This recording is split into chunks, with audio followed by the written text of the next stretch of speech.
This is my Sage wall guide on Split. I'm going to talk about mainly the mid wall and why it's good, why it's bad, when to place it, when not to place it, because I feel like this is so egregiously misused that even people that are close to Radiant get this wrong.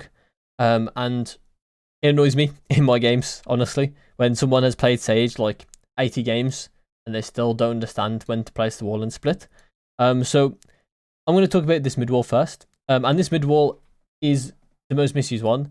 And I think this one is good in times, but it's also bad at times. Bad most of the time, to be honest. And so I'm going to talk about when it's good first. So the main time it's good is when it's in pistol. So on pistol, the enemy team are going to have limited guns, they're going to have limited util. So they're going to commit multiple people to shooting the wall, so it gives you a tiny bit of info, which is kind of negligible because you're probably going to hear them here anyway. So it won't be like massive that you got the info there. You can also ask someone like a Sky to get like an info for the bird. Obviously you won't get made to players, but you will get the fact that there's someone mid. So there are plenty of other ways to get info in mid, so it's not too important. But the important part is that they have to break the wall, and they'll break the wall with their pistols, which will take a long time. It may eat into their ammo reserves, which is also negligible. But the other thing that isn't negligible is that they're going to take a lot of time to break the wall, which also means that they're not going to spend much time breaking all the segments of the wall. They're going to break 2, right? Or maybe 3, depends on like how they split it up, but most likely they're going to break 2. They're going to break either these 2 or they're going to break these 2. And the reason why that happens is because they don't want to waste so much time. And it's going to create 2 choke points. It's going to create this one, or it's going to create this one. And it's important because they'd have a lack of utility. So they're going to have like 1 flash. They might have double satchel, or they might have a boombot, or they might have something along those lines, right? 1 smoke from a jet or something, or they might not even have that. They might have something like they're going to have very limited util, is my point. And because of that, these choke points, it can make it really easy to defend from usually the double B main. So we're gonna have like a Sage and like a Raze here, right? And usually it's really easy to defend this choke point when you have like just a tiny bit of util versus their util. Because one thing they have to also ask themselves is that do they want to commit the util in mid when they still have to take a site?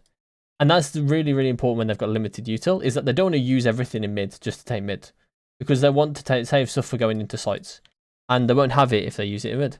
So therefore, they're probably not going to commit that much into mid. And then you should be able to get fights that are fairly... They're going to have a bit less util. Because they might want to save it. And obviously, if they don't save it, then, you know, you can look to try and play for your life. And then they've got no util for B or A main, right? So that's really good way to use the wall. The second time you would use this wall is on the next round. So if you would win that round, if you win pistol, then on the second round you can use this for the exact same reasons, right? They're going to have limited utility, they're going to be pistols.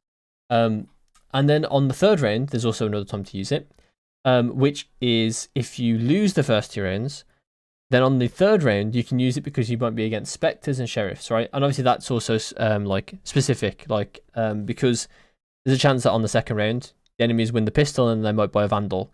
And then they might retain the Vandal into the third round, so then this wall might not be too great. You kind of have to risk that the Vandal isn't going to be the one in mid breaking the wall, which is not always the fact. In fact, if anything, I would reckon that they probably would be the mid player most of the time in that setup. Actually, I don't know, but you know, it's not even really that important. So the next time I would use this wall is whenever I'm rotating towards 4 players on another site. So it has to be 4 players or 3 players. Like it has to be fairly like decently known that there is a bigger presence in A or B than 2 players. So most of the enemy team. The reason why then I would place this wall is because if I want to rotate to either A or B, then I want to make sure that this is not a potential flank. And the best part about this is if you know there's 4 players in B or there's 4 players in A main, and you wall this, the enemy in mid is stuck in like a deadlock type of situation where they can't really do the right play.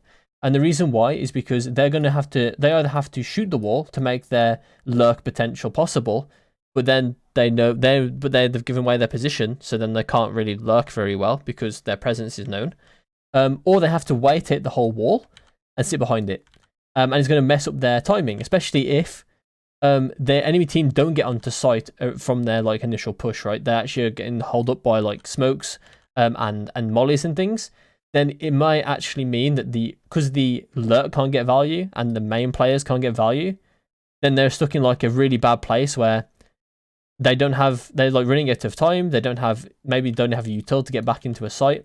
Then they're waiting out, and then we still have our util on sites, and it can make it really, really difficult. This late lurk might not get any value because his teammates might die before he can get value, or the lurker can get value. So that's kind of how this wall is kind of good. And to my knowledge, that's pretty much where I think it being good ends. So alternative walls for when you are on like more equal type buys, or if they have like a very slow type presence where they're going to play slow through mid, they play slow through multiple places on the map, and then you can do walls like this. So this is the first wall that I might do, which is a wall like this. Notice I leave this little gap up here. This is because there's a little box there. Just for some reason it's not a valor plant, but there's a little box there that you can jump onto the wall with, if you wanted that. So I would recommend to just place it away from that so you can get on top of the wall or this box, just to help you with potential fights you might want to take. You may want to even peek this potentially, depends on the round and the context in that round.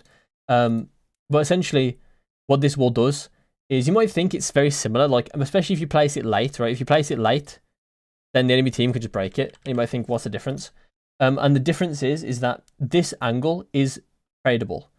So if you go back to this wall for a second, and we play like this, right? I mean, this one is a lot more tradable, I must say, but generally you might get something like this.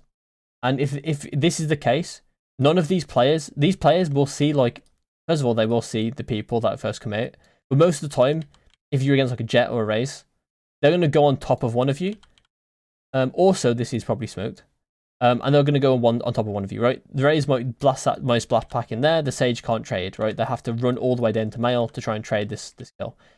Or vice versa, they go into Sage, and the Raze has to swing the smoke to then trade, which is unlikely, right? Because people are going to be aware that she can push out this smoke. So that's the reason why that's like what would happen with that wall, right? But with this one, what happens is you actually commit both players to looking at this little place, so they actually are going to be able to be traded, because most likely the enemy team are going to be fighting in this little box, and it's very unlikely that they actually get they have the ability to satchel and dash out into places where they can't be traded by the other player, which is really, really insane, right?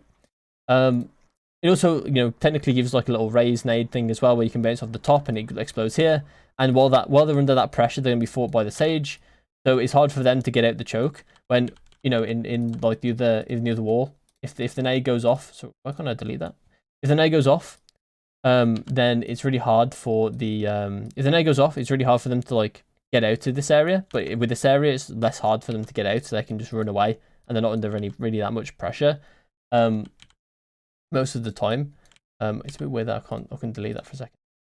Okay, and the next wall I'm going to show is this one, which is, you may notice as well, I'm going to place it a bit of a slant like this. The reason why I place it as a slant like this is because it actually means I have to commit a bit further up to Mail, like sort of this area, to actually shoot the wall.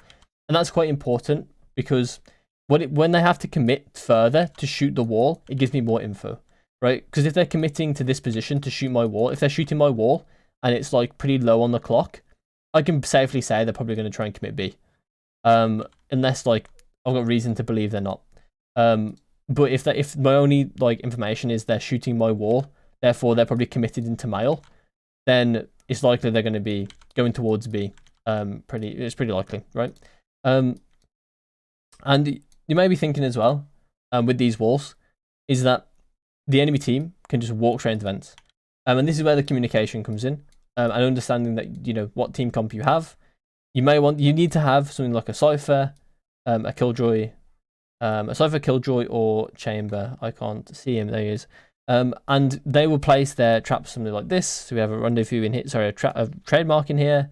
You would have a alarm bot in here, or you'd have a trip. And the trip can go either in here like this, or it can go like this, whichever one the Cypher wants to use. And that's important when aiming to place these walls, so you need to make sure you're communicating that to your other Sentinel. And then they're also required to play A. Not really required, Cypher isn't, but Chamber and Killjoy might be. Maybe Chamber can play mid, but it might be risky if he's not gonna have any ramp presence, and we're not gonna have any mid presence because of this wall. So yeah, this is kind of like my little guide on Sage, Sage wall. I'm not sure how clear I was with some of the reasons there.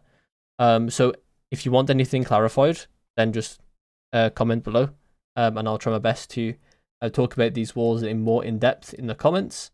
So yeah, that's it for the video, and thank you for watching, and I'll see you in the next one.